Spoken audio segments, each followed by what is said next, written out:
Selamat berjumpa lagi dengan saya Iwayan Wirage dalam pelajaran mekanika tanah.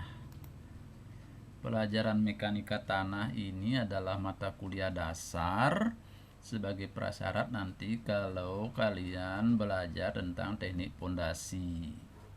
Jadi mekanika tanah ini juga bisa berjalan paralel dengan praktikum pengujian tanah 1 atau pengujian tanah 2 di laboratorium mekanika tanah. Jadi khusus materi ini adalah untuk mahasiswa jurusan Teknik Sipil Politeknik Negeri Bali. Dan mungkin yang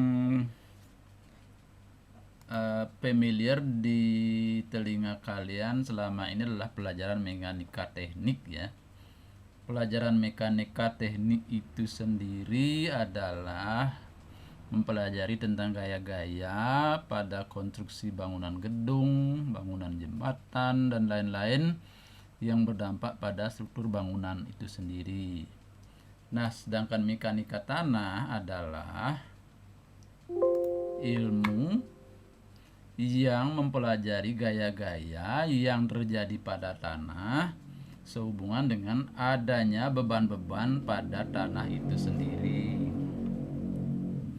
Nah, beban-beban yang bekerja pada tanah itu bisa berupa antara lain satu, beban karena berat tanah sendiri atau beban tanah karena tanah ada timbunan dalam tanah. Jadi berat sendiri tanah atau timbunan yang ada di permukaan tanah itu sendiri. Kemudian beban akibat bangunan yang disalurkan melalui pondasi bangunan. Bangunan bisa berat pada bangunan jembatan, bangunan gedung, bangunan dinding penahan tanah, dan lain-lain. Karena semua bangunan yang kita belajar di teknik sipil adalah bangunan yang berdiri di atas muka tanah. Kemudian kemungkinan beban yang bekerja pada tanah adalah berasal dari kendaraan atau pada konstruksi jalan raya. Kemudian beban akibat berat air. Berat air itu bisa air yang ada di permukaan tanah, di atas muka tanah, atau air yang ada di dalam pori tanah itu sendiri. Demikian mekanika tanah ya. Jadi selanjutnya saya beri contoh ya. Misalnya yang sebelah kiri ini adalah timbunan badan jalan. Yang warna gelap ini kita anggap sebagai, yang warna gelap ini adalah tanah asli yang ditimbun dengan timbunan badan jalan. Nah, timbunan ini sendiri ada beratnya sehingga dia membebani tanah di bawah timbunan. Kemudian tanah itu sendiri, kalau kita anggap tanah ini berlapis-lapis seperti kue lapis gitu ya. Jadi tanah itu sendiri akan membebani tanah di bawahnya. Demikian juga yang lebih gelap ini akan membebani tanah di bawahnya. Nah, dampak-dampak yang disebabkan oleh gaya-gaya akibat beban-beban ini akan kita pelajari di mekanika tanah. Nah, gambar yang sebelah kanan ini adalah sebuah tanah yang membentuk lereng miring seperti ini. Kemudian ini adalah garis yang kita namakan dengan bidang longsor. Bidang longsor adalah suatu bidang yang memiliki gaya geser paling kecil, di mana kalau tanah ini kemungkinan mengalami longsor, maka disinilah akan terjadi longsor di bidang ini. Nah, yang pink ini adalah tanah yang akan menjadi beban kalau dia beban penyebab longsor gitu ya. Kita simulasikan berat tanah yang pink ini adalah W. Arah W adalah menuju ke pusat bumi. Nah, kalau gaya W ini akibat berat tanah yang pink ini di atas bidang longsor, itu kita uraikan menjadi dua komponen gaya. Komponen yang satu yang sejajar dengan bidang longsor, yang satu adalah tegak lurus dengan bidang longsor. Ingat pelajaran mekanika teknik ya. Ini diuraikan menjadi dua. Yang sejajar, uraian gaya yang sejajar dengan bidang longsor itu akan menyebabkan jadi gaya penyebab longsor. Ya. Jadi berat tanah yang diuraikan sejajar dengan bidang longsor akan menjadi gaya pendorong yang menyebabkan terjadinya longsor. Sedangkan gaya yang menekan uraian gaya yang tegak lurus dengan bidang longsor itu justru akan memperbesar gaya geser yang menahan longsor. Nanti kita pelajari di sini ya, pelajaran tentang analisa lereng. Lereng perlu kita pelajari karena banyak sekarang bangunan-bangunan yang berdiri di pinggir jurang. Semakin ke jurang semakin indah view-nya. Ya, jadi perlu dianalisa apakah lereng itu aman untuk dibangun di atasnya, berapa jarak bangunan agar lereng ini tidak akan berpotensi mengalami longsor. Begitu pelajaran kita selanjutnya ya. Nah, kita lanjutkan beban yang kemungkinan yang diterima oleh tanah adalah beban yang berasal dari konstruksi bangunan gedung. Ini contoh pondasi yang sebelah kiri ya, yang belum selesai, pondasi telapak. Kemudian yang sebelah kanan adalah ilustrasi bangunan gedung. Jadi beban-beban yang berasal dari berat bangunan ini sendiri dan berat kendaraan yang ada di atasnya, dia akan disalurkan melalui yang di tengah ini namanya pilar atau pier, yang sebelah kiri dan sebelah kanan ini yang menempel dengan pinggir sungai, yang menempel kiri kanan dengan pinggir sungai adalah abutment. Itu beban-bebannya akan disalurkan melalui pondasi, bisa pondasi telapak atau pondasi bore pile atau pondasi tiang. Demikian, kita lanjutkan lagi. Beban berikutnya yang membebani tanah adalah bisa beban bergerak. Beban bergerak bisa berupa kendaraannya macam-macam, bisa kereta api gitu, bisa juga alat berat gitu ya. Jadi beban-beban di atas kendaraan seperti truk ini akan disalurkan ke tanah melalui roda-roda kendaraan. Nah, dampak dari beban pada roda-roda kendaraan ini akan dipelajari di pelajaran mekanika tanah, juga di pelajaran jalan raya nanti, perkerasan jalan raya ya.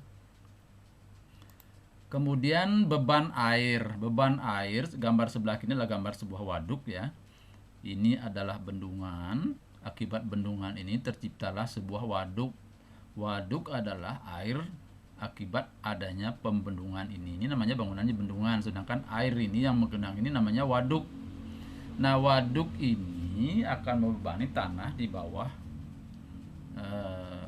air di permukaan dasar, artinya di dasar waduk ini. Gimana perilakunya nanti akan kita coba pelajari. Kemudian yang sebelah kanan ini adalah ilustrasi sebuah dinding penahan tanah. Yang gelap ini adalah dinding penahan tanah. Kemudian yang sebelah kanan adalah yang pink ini muka tanahnya. Kemudian di bawah muka tanah ada muka air tanah. Jadi perilaku pembebanan terhadap dinding penahan tanah ini nanti akibat muka tanah maupun air dalam tanah itu sendiri akan kita pelajari dalam mekanika tanah. Jelas ini yang sebelah kanan akan mendorong dinding ke sebelah kiri, sedangkan tanah sebelah kiri akan menahan. Nah, gimana ceritanya kita bisa mendesain dinding penahan tanah? Kita harus mempelajari gaya-gaya yang bekerja pada dinding ini akibat beban tanah, ini celah ketik ya, dan beban akibat air tanah. Berikutnya kita akan coba memahami tentang tanah ya. Tanah dalam ilmu mekanika tanah itu adalah menyangkut semua endapan alam, mulai dari butiran yang paling halus yaitu tanah lempung, yang paling halus namanya lempung atau clay, sampai butiran yang paling kasar atau besar yaitu berangkal atau batuan-batuan besar. Nah, dalam mekanika tanah nanti semua batuan juga disebut dengan tanah gitu, tapi jenisnya adalah jenis batuan gitu ya ceritanya. Nah, menurut diameternya tanah itu dapat dibedakan seperti berikut ini. Yang pertama namanya berangkal atau boulder. Kalau diameternya lebih besar dari 20 cm, termasuk yang diameternya 1 meter juga nanti disebut dengan tanah. Tapi jenisnya adalah boulder atau berangkal.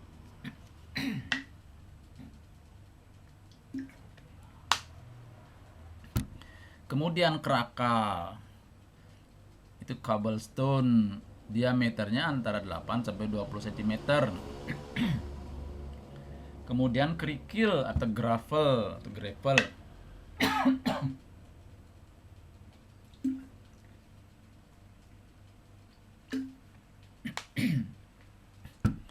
Diameter gravel, yang nampak gravel adalah kalau diameternya ada 2 mm dengan 8 cm.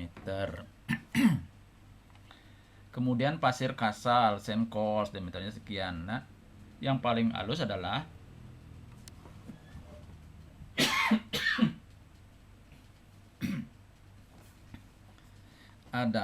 lempung. Yang ini kalau diameternya lebih kecil dari 0,002 mm, sangat kecil, tidak bisa kita lihat butirannya kalau sekecil ini. Bagaimana kita bisa mengelompokkan tanah seperti ini? Nanti di pelajaran praktek pengujian tanah kita akan lakukan analisa ayakan namanya, atau analisa gradasi ya. Jadi ayakan kita susun dari lubang yang paling besar ke lubang yang paling kecil gitu. Nah, nanti tanah yang tertahan pada saringan di atas 0,002 mm sampai 0,0006 mm ini itu dinamakan dengan sil atau lanau. Yang lolos saringan nomor lebih kecil dari 0,002 mm namanya lempung. Demikian seterusnya ke atas ya. Nanti kita akan pelajari di pelajaran praktek pengujian tanah. Pengujian tanah 1 atau pengujian tanah 2 saya lupa ya. Nah, jenis-jenis keruntuhan tanah sekarang kita coba pahami secara garis besar ya. Yang pertama adalah tanah itu mengalami keruntuhan pondasi karena daya dukung tanah lebih kecil dibandingkan dengan beban. Kalau di sini ada beban, kemudian ini adalah tanah yang menopang beban-beban tersebut.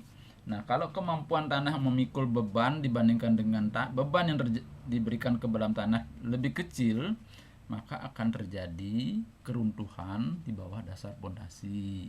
Keruntuhan bisa berupa penurunan, bisa juga pergeseran tanah.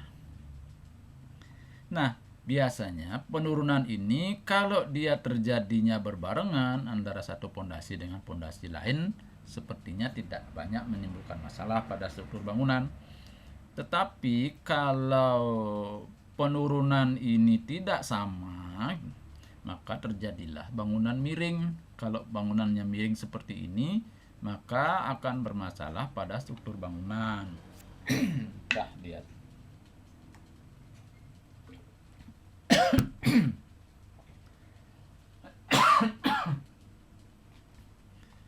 Mohon maaf, ini karena kalau saya banyak ngomong pasti keluar batuk-batuknya ya.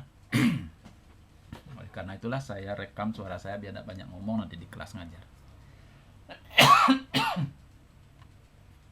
Nah, penurunan pada suatu bangunan jarang yang terjadi berbarengan antara satu pondasi dengan pondasi lain. Apa sebabnya gitu?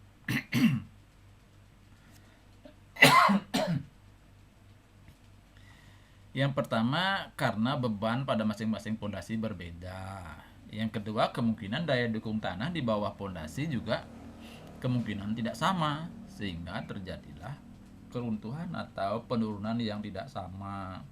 Itu yang menyebabkan terjadinya bangunan menjadi miring, dan kalau sudah miring maka struktur bangunan akan menjadi masalah, ada retak, ada patah, ada lengkung dan lain-lain.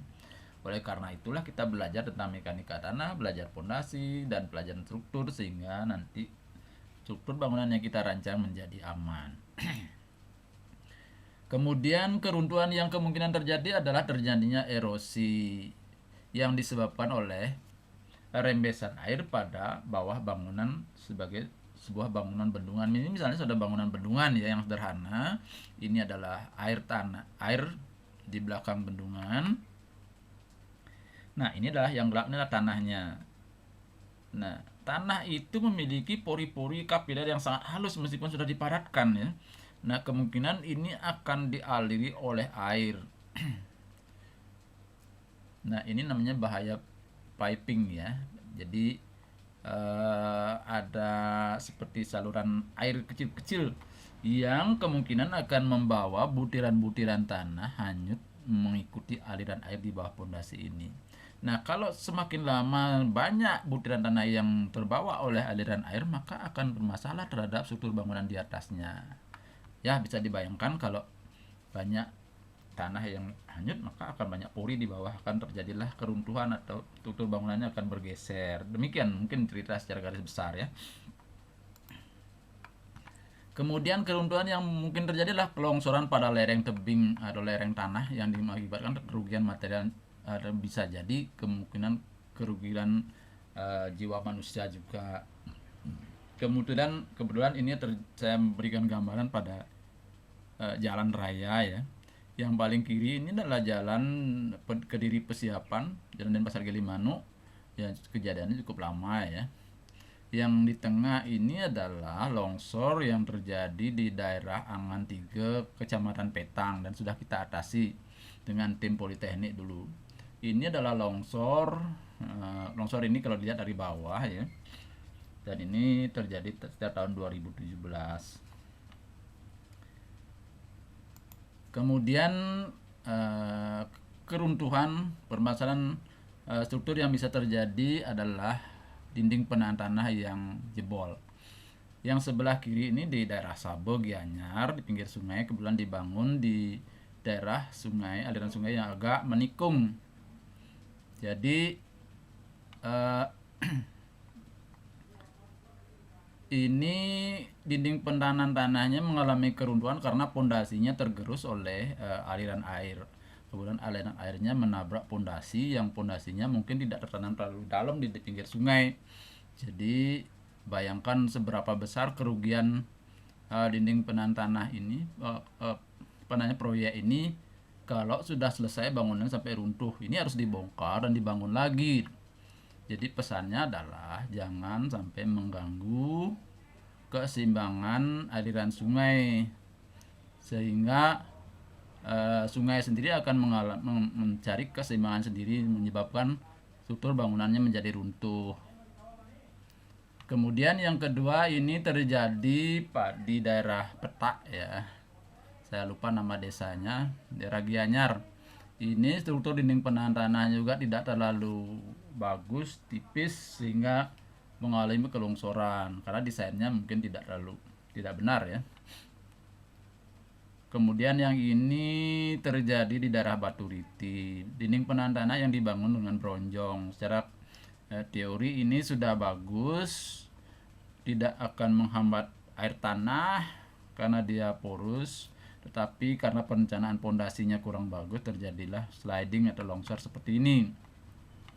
Nah, bisa kalian bayangkan ya seberapa besar kerugian kalau bangunan yang sudah jadi mengalami masalah seperti ini. Oleh karena itulah kita perlu belajar teknik sipil untuk merancang bangunan agar bangunan ini jadi aman, kemudian kuat, aman, efisien. Itu syarat konstruksi bangunan di teknik sipil ya. Nah, kalau di jalan raya, keruntuhan yang terjadi bisa seperti yang sebelah kiri ini. Ini nama retak-retak buaya ya. Yang sebelah kanan ini sudah mengalami lendutan jalannya. Ini retak bisa terjadi karena seperti cerita di awal, beban yang kita berikan terhadap tanah ini berlebihan sehingga tanah tidak mampu menerima beban, terjadilah penurunan di bawah tanah menyebabkan terjadinya retak. Yang ini terjadinya pergeseran atau sliding ke samping maupun ke bawah. Jadilah jalan rusak seperti ini. Nah, berikutnya kita juga akan belajar tentang sifat-sifat tanah. Kita akan hitung besaran-besarannya ya. Sifat tanah secara garis besar kita kelompokkan menjadi dua, yaitu sifat fisik dan sifat mekanik. Sifat fisik sering juga disebut dengan indeks properties. Itu merupakan sifat tanah dalam kondisi asli, nanti tidak dipengaruhi oleh gaya-gaya ya. Jadi itu terdiri dari kadar air, artinya berapa persen air yang terkandung dalam tanah, kemudian berat volume perbandingan berat dengan volumenya, kemudian berat jenis perbandingan ini mungkin termasuk sifat mekanis nanti ya, berat volume ya. Kalau berat jenis adalah sifat fisik. Jadi beda berat volume dengan berat jenis. Berat volume adalah perbandingan antara berat dengan volume tanah. Nanti kita akan pelajari lebih lanjut pada bab berikutnya ya. Kalau berat jenis itu adalah perbandingan antara berat butiran dengan volume butirannya saja. Kalau yang di atas berat volume adalah dalam kondisi asli, ada air, ada udara, itu volumenya. Ada bagian tanahnya, butir tanahnya. Kalau yang berat jenis khusus untuk butirannya saja.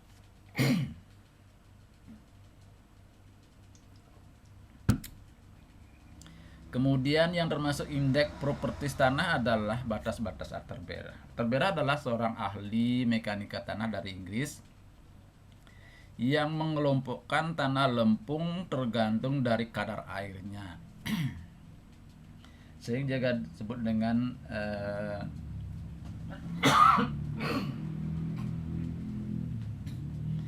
dengan konsistensi tanah. Nanti kan pelajari di bab berikutnya. Kemudian gradasi tanah atau susunan butir, seperti bagaimana kita mendapatkan jenis tanah clay, silt, boulder, kerikil dan lain-lain tadi di atas ya. Ini analisa gradasi namanya.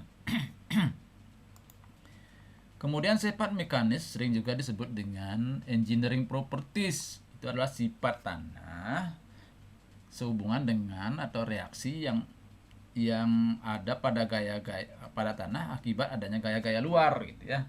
Jadi saya ulang, engineering property atau sifat mekanis tanah adalah sifat yang berhubungan dengan reaksi tanah sehubungan dengan adanya gaya-gaya luar yang bekerja pada tanah. Misalnya kalau tanah mendapatkan pembebanan. Nah, sifat-sifat ini akan dipakai sebagai acuan dalam merancang pondasi dan bangunan-bangunan tanah yang lain. Yang termasuk dalam engineering properties adalah besaran-besaran konsolidasi, seperti indeks kompresi, koefisien konsolidasi dan lain-lain.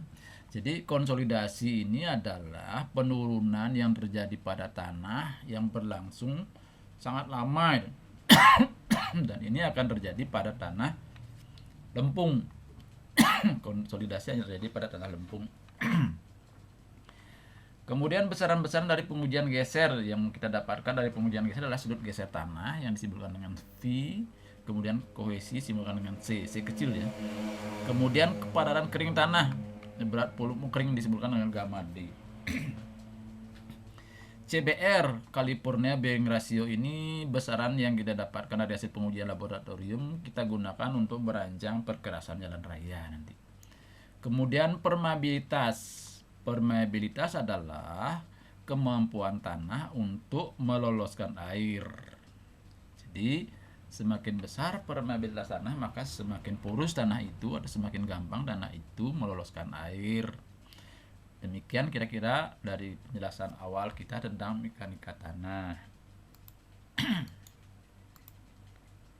Sampai jumpa pada pertemuan berikutnya.